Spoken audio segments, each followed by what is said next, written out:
Hello everyone! Today I'm going to be telling you a little bit of a story. So back in my senior year of high school, during winter break, my family decided to take a trip to Montreal, Canada. It wasn't exactly a touristy trip, although we did do touristy things while we were there. I think that was the trip we went to the Biodome and we also saw Cirque du Soleil.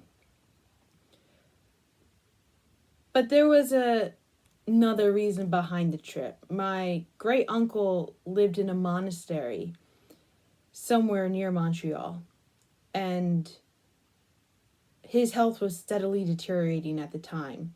He was not on good terms with most of the rest of the family, but somehow he was on good terms with my mom. So Mom wanted to make sure that he had relatives come visit him before he died.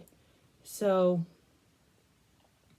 there was one day that my parents decided to use the trip to go visit him. But at that point, I was over seeing my great uncle. I had had enough of him for a lifetime. So Mom didn't force my sister and I to go. She left us to our own devices that day. So during that day, my sister and I found ourselves in Montreal's Underground Mall. Now, Montreal's Underground Mall is an amazing piece of architecture because the last week of December in Montreal is super cold. It's like so freezing. And Montreal understands this about itself. So they create a underground mall so you can travel a huge portion of the city without ever having to go outside. And I think we went mostly window shopping that day. We were just like walking around the mall. We weren't exactly spending money because we didn't have too much money to spend. Also, Montreal has its own type of cash, and I can't remember if I had a debit card at that point or not. But I don't remember too much about what we did, except we found our way into a bookstore, and we spent some time in the bookstore. But here's the thing about Montreal. It's in the part of Canada that speaks French.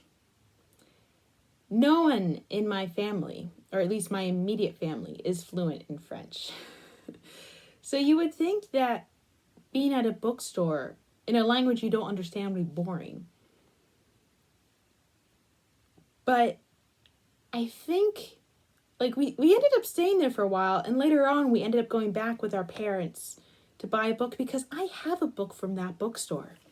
And this is that book. It's a book that has 132 different models of origami in it. And you can see has instructions for all these different models. And the book is in French. But the thing is, having an origami book not be in English doesn't mean that it's not useful, you know? The fact that it's in French, a language I don't understand, versus English isn't a problem because it has very clear diagrams.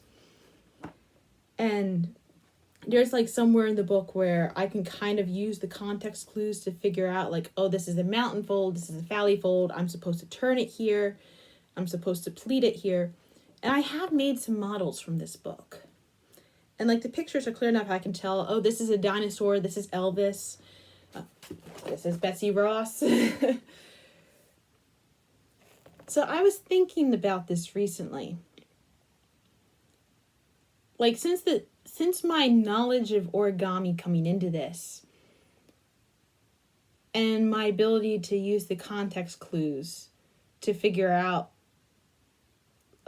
what the patterns are in these books, work for origami. Surely this extends to other things that I know, right? So when it comes to knitting or crocheting, do I know enough about knitting or crocheting to understand the instructions enough? Can I use the context clues to figure out what's going on, and can I create can I create the model without like missing any severe gaps? So I'm going to try that. I bought a knitting book and a crochet book in another language, and I'm going to attempt to make something from one of those books. Now, you can probably tell from the length of the video, I'm not necessarily going to do it in this video. In fact, I'm going to kind of turn it into a series in a way, kind of like a Ken's Burn documentary type of thing, because honestly, if I try to fit it into one video, it's going to be a bit too cramped. I decided the first language I'm going to try is Spanish. That's the one that made the most sense to me, because I've spent 5 years of my life studying Spanish in school. There were 3 years in high school and 2 years in college. And I've picked it up a couple times since then. Like, I forgot it after that. And then I picked it up when I wanted a raffle that let me go to an all-inclusive trip to Mexico, so I relearned it for that. And I have some practice in Spanish now because some of my coworkers only speak Spanish, so my knowledge is very minimal. But I remember some basic things. Like, I remember how words are supposed to sound. I kind of know certain words. I definitely remember the verb for to have, which is tener, which is literally in half the sentences I ever speak in Spanish. So here's my knitting book. And here's my crochet book. I'm going to be picking a project from both of these. And here are some of the ground rules I'm going to set for myself. I have to choose a project and complete it.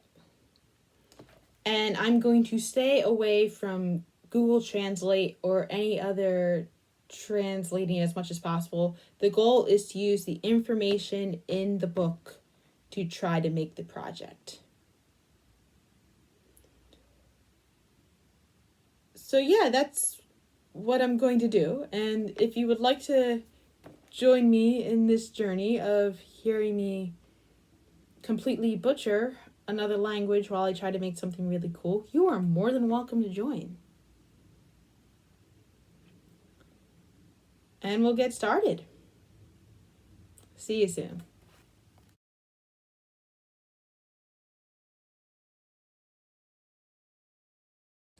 Also, it probably goes without saying, but just in case it doesn't, I'm going to be leaving the links for both the start of the knitting series and the crochet series down in the description box below, so that way you'll be able to get started with whichever one you choose.